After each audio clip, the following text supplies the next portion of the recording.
Welcome to the Who, What, Why podcast. I'm your host, Jeff Schechtman. We look at our political and cultural divide today and think that it can't get much worse. What we forget is that it has been worse. Not just when policy matters were settled by a duel or literally pitted brother against brother, but even in the 1960s and 1970s, students were shot at Kent State. Law enforcement was murdered in politically motivated robberies, and even the bombing of the U.S. Capitol was part of our contemporary political history and division. A powerful example of this is a group of left-wing women, fresh from their time in the Weather Underground, who got together in the early 1980s and the first blush of the Reagan years to become essentially domestic terrorists, bent on opposing the political, corporate, and government ideologies of the time. My guest, William Rosenau, takes us back to that time in his recent book, Tonight We Bombed the U.S. Capitol. William Rosenau is a senior research scientist at CNA, a nonprofit research and analysis organization, and a fellow in international security at New America. It is my pleasure to welcome William Rosenau here to talk about America's first female terrorist group and a really violent time in the U.S. William Rosenau, thanks so much for joining us. Jeff, thanks very much. It's great being here. One of the things that one has to understand, I think, first about this story is the context of the time, the amount of violence that was going on at the time, the bombings that were taking place, things that if any one of them happened today, it would be an international incident. Absolutely.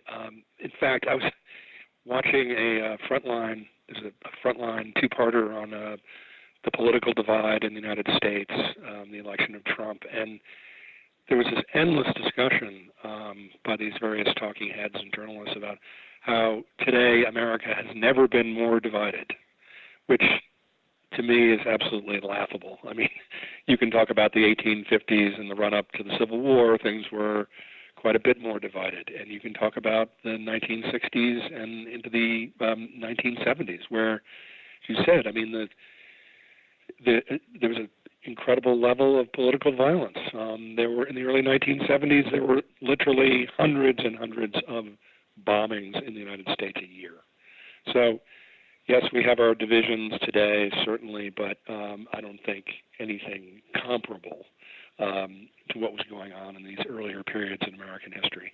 I mean, there were the bombings that we're talking about, but also political assassination, police officers, law enforcement being shot at and killed, robberies that were taking place that killed law enforcement. I mean, it was a really violent period. Absolutely. In fact, one of the groups that I talk about in my book, the Black Liberation Army, which was an outgrowth of the Black Panther Party, they made it their mission to assassinate cops, mostly in New York, but also in the Bay Area, in other parts of the country, and they would literally go up to policemen sitting in their cars and shoot them in the head, or lure them into housing projects and assassinate them. And it's absolutely remarkable. And as you said, yeah, if that happened today, it would be almost unimaginable. And hopefully, we're not going to see that again. But okay, that's very, very different from, Antifa or, people breaking windows at demonstrations that we see today. What was the psychological impact of all of this? Because it really goes to the very heart of whether or not this was terrorism at the time. Because terrorism, it seems, has a very specific goal in terms of its fear factor and psychological impact. There was so much violence at the time, one wonders if it was even terrorism, if it might be called something else. I mean, terrorism specialists, there's a cottage industry of coming up with definitions of terrorism. And according to one estimate by a scholar named Alex Schmidt, there's something like 125 different definitions of terrorism in the academic literature, and every sort of scholarly or sort of policy-oriented study about terrorism usually begins with the question of definitions. What is terrorism? So it's an elusive concept. It's a contested concept, but there are plenty of contested concepts. I mean, what's democracy, what's pornography. But, for me, in essence, terrorism is the, purposeful use of violence or the threat of violence to further political, social, ideological agendas, intended to provoke fear and anxiety among a wider population, and to really try to cause that population to doubt the ability of the state to protect people. So it's really the psychological dimension, as you said, the psychological dimension of terrorism is absolutely paramount. It's not the individual act, which in most cases, 9/11 aside, or the Oklahoma City bombing, aren't that incredibly destructive, but it's the knock-on effect. It's the fear.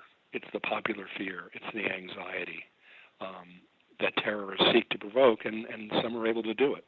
It's interesting that so many of these groups, and M19, the May 19th group, this group of women that you talk about, and Tonight We Bombed the U.S. Capitol, had a kind of social justice basis for whatever it was that they were doing. Yeah, I guess you could call it social justice. They were, most of them had been, or almost all of them had been, activists in the 1960s. Most of them had been involved with Students for a Democratic Society, and then later the Weather Underground, which broke up in the mid 70s. And in some ways, May 19th is I think continuation of the Weather Underground. But these people were, I would say, they were pretty committed Marxist-Leninists and anti-imperialists. So social justice was part of it. They were certainly supporters of gay liberation, human rights, stuff like that, kind of more social justice things. But they also had a pretty well-defined, it's actually pretty opaque if you try to take it apart, but they were quite ideological and part of this global struggle against imperialism in a supporting role. So in their view, their job was to promote and assist revolutionary forces in Central America, in the Middle East, in Southern Africa, and within the United States, black and brown people who, in their view, were being colonized on Indian reservations and on ghettos and in Puerto Rico. And so they saw themselves, as part of this kind of epic worldwide struggle. And as self-described, they called themselves North American anti-imperialists. They saw themselves as being in the belly of the beast. And so they were inside the United States, so they had a particular obligation to take actions that they thought would help derail this worldwide American imperialism. And specifically, who were these women? You say that they were originally part of the Weather Underground. It was kind of a spin-off from the Weather Underground. Talk about who they were and what some of their backgrounds were. Yeah, and their backgrounds, their stories were, I found, just so compelling and so interesting. Most had been in SDS or the Weather Underground or both. They were all basically from middle-class backgrounds. They were very intellectual, very well-educated at places like Radcliffe, Barnard, Cornell, University of Texas, Berkeley.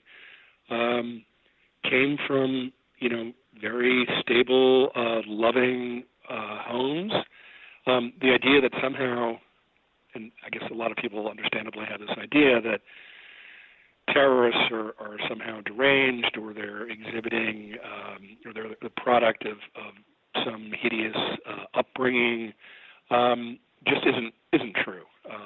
It isn't true across the board, and it certainly isn't true with respect to May 19th. So, to take one example, Marilyn Buck, a very important member of the May 19th inner circle, She was from Austin, Texas. Her father was a veterinarian turned Episcopal priest. She went to St. Stephen's Episcopal School, private school in Austin. Had a classic upper middle class, early 1960s upbringing. Not incredible privilege, but a very comfortable life. And she, over the course of several years, became radicalized, very involved with SDS, wound up in the Bay Area, Berkeley and specifically, and she became what was described as the only white member of the Black Liberation Army. And her job, she was very intelligent, disciplined, I'd say professional revolutionary. Her job was to support the men in the BLA. She did things like, her big job was as an armorer, was buying weapons for these guys and buying ammunition. It was a lot easier for a nice, attractive Southern gal from Texas to move around without drawing a lot of attention. A lot easier for her than it was for the BLA guys, who were pretty hardcore ex-Panthers. But she made a mistake, and she bought 1,000 rounds of ammunition. She would go to different states. Outside of California, she went to Arizona, went elsewhere. She bought 1,000 rounds of ammunition with a fake ID, and that was a federal offense. She got sentenced in 1973, 10 years to a woman's federal prison in West Virginia. And in 1977, she got a furlough. And those were more innocent times. I guess federal prisoners, I doubt they get furloughs nowadays. She went to visit her parents. Okay, she came back. And then she got another furlough to visit her lawyer in New York. And so in 1977, she goes off and she doesn't return from her furlough. And she was at large for the next 8 years. So it was these kinds of stories that the biographies, the life trajectories of the women and the one or two men who were in the inner circle, that was one of the things that really drew me in. I mean, just absolutely fascinating. And I hope some of your listeners agree with it. And talk about Judy Clark, who was another one of these fascinating characters. Oh, absolutely. And for me, maybe the most interesting of all. So Judy, she was a classic, what was known as a red diaper baby. Her parents were both, she grew up in New York. Her parents were both high-level functionaries in the Communist Party USA. And then one day in the early 1950s, the father makes an announcement to the family, to little Judy and her mother and brother, we're moving to Moscow, where he'd been appointed the correspondent for the Daily Worker, the Communist Party USA's daily newspaper. So the family in the early 1950s, I think Stalin was actually dead at that point, moved off to Moscow. Her parents, and Judy was quite young at this point, her parents were starting to get disillusioned with communism. They'd seen the yellow-eyed, pockmarked face of Stalinism up close. And after they returned to the United States, the parents gradually, over time, moved away from the party and actually left the party. And they left the party, but Judy was bitter about their decision. She loved the party. She loved the warm embrace. I mean, the Communist Party at the time, they had summer camps, they had schools, they had musical events. She loved the warm embrace of the party, and became just very antagonistic toward her parents. And interestingly, her father, who remained a man of the left, he was involved with Dissent magazine, and anyway, he remained a democratic socialist. In 1969, she was part of a protest. They took over an administration building. The president of the University of Chicago, Edward Levy, who went on to become Attorney General under Gerald Ford, kicked her out. So Judy's father went to Irving Howe, his colleague at Dissent magazine and the great literary critic. Irving Howe, who was very close to Saul Bellow. So Saul Bellow goes to Levy and says, "Can you give her a break? Can't you let her back in?" And Levy says, and this is a direct quotation, "No, she's a bad one." So Judy was out. Fast forward to 1981. Judy is involved in the notorious Brinks robbery in upstate New York, October 20th, 1981. She winds up with 3 consecutive 25-year to life sentences for second-degree murder. She's locked up at the Bedford Hills Prison in Westchester. About I think it's 2016. There she is in Bedford Hills, and she's told one afternoon, "Oh, you have a visitor coming." A whole entourage shows up, and who appears but the governor of New York, Andrew Cuomo, and sits down with her and spends an hour with her, and decides after spending an hour with her that he's going to commute her sentence. And commutation basically meant that she was going to be eligible for possibly for parole. So she went up for parole once, and then in April of this year, and she was turned down. April of this year, she went up for parole a second time and was freed after more than 35 years in prison.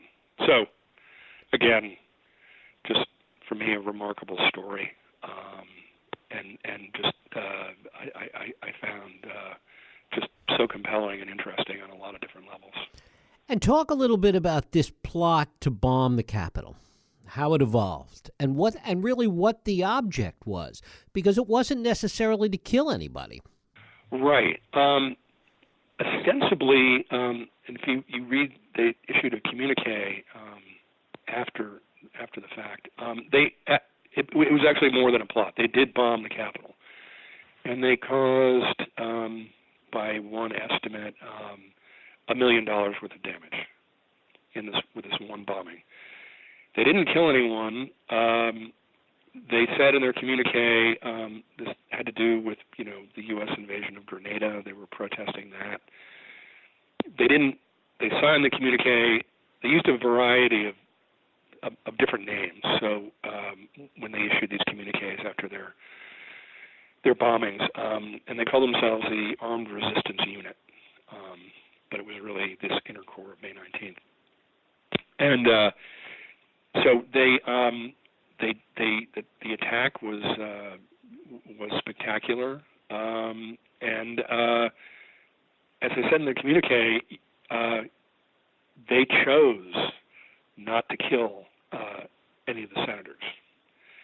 They said we decided to attack, and I'm paraphrasing here, the institutions of imperialism rather than killing individuals, but we reserve that right. And these senators have to understand that their blood is not sacred. So you can interpret that as bravado, or you can say, they at least considered a lethal action. The bomb went off late at night. The Senate wasn't in session, although there had been a reception earlier that evening. So, that was probably their most spectacular achievement. Interestingly, and it's sort of a dividend from their point of view, the bomb did, extensive damage, huge crater in the wall, but it also shredded a portrait of John C. Calhoun. And as some of your listeners know, John C. Calhoun had been a senator. I believe he had been vice president. He was what the great historian Richard Hofstadter called the Karl Marx of the master class. He was the theoretician of nullification, of slavery, of really white supremacy in a lot of ways, and actually he was a Yale graduate. There was a college at Yale which called Calhoun, which only recently, the last couple of years, Yale changed the name to something else. But it was sort of an interesting little dividend for May 19th that this, portrait of this kind of diabolical figure was destroyed in the attack. Talk a little bit about the country's reaction to the attack, how it was perceived and reported. It got national attention. It made the evening news on then the three networks. It was covered pretty extensively, but I think ultimately it was seen as sort of a one-off thing. I think people they were, I don't want to say blasé, but it just seemed to be the work of perhaps some a couple of kooks. It wasn't seen as particularly threatening or dangerous, but it was reported, and it certainly was heavily investigated by the FBI. But there wasn't a sense of national panic or anything like that. One of the things that becomes clear in this is that this was really pretty small potatoes compared to some of the things that were being planned and talked about. Yeah. So the bombings at the Capitol, they bombed the Washington Navy Yard on two different occasions. They bombed at the Navy Yard. They bombed the Officers Club, and their communique basically said, and this is to paraphrase, we want these, agents of imperialism to basically realize that they are vulnerable too, that they are not totally safe. They bombed an FBI field office on Staten Island in New York. They bombed the South African consulate in New York. They bombed the Patrolmen's Benevolent Association headquarters in Lower Manhattan. So they were fairly active. But one of the things I thought about a lot is, okay, but they didn't really kill anybody. Their role in the Brinks robbery aside, these bombings didn't kill anyone. But was that the end of the story? Well, in 1984 and in 1985, in two different places, members of May 19th were arrested. And these arrests led very quickly to the discovery of these, I don't know what to call it other than arsenals. Okay, so in Cherry Hill, New Jersey, outside of Philadelphia, in a storage locker, the police found hundreds of pounds of TNT. It was in very bad condition. It was weeping nitroglycerin, very dangerous and unstable, and also detonation cord, blasting caps, thousands of rounds of ammunition, and dozens and dozens of automatic weapons, including full automatic Uzi rifles. And similarly, in 1985, in Doylestown, Pennsylvania, another massive arsenal. Similarly, dynamite, det cord, hundreds and hundreds of rounds of ammunition, rifles, 9mm pistols, pistols with their serial numbers filed off, and thousands of blank identification cards. So Social Security cards, Drug Enforcement Agency IDs, FBI IDs. Some of the women were master printers. So you have to ask, or at least I had to ask, what was all this stuff for, right? How far were they really willing to go? I mean, we're not just talking about, to me anyway, it seems like not just symbolic bombing, but what is that arsenal for? I mean, it sounds like they were on a wartime footing, or at least they were anticipating kind of really going to war at some point. And I'd also say in the court documents that I was able to review, the National Archives, there were a lot of sort of internal documents and papers that had been recovered during these various busts.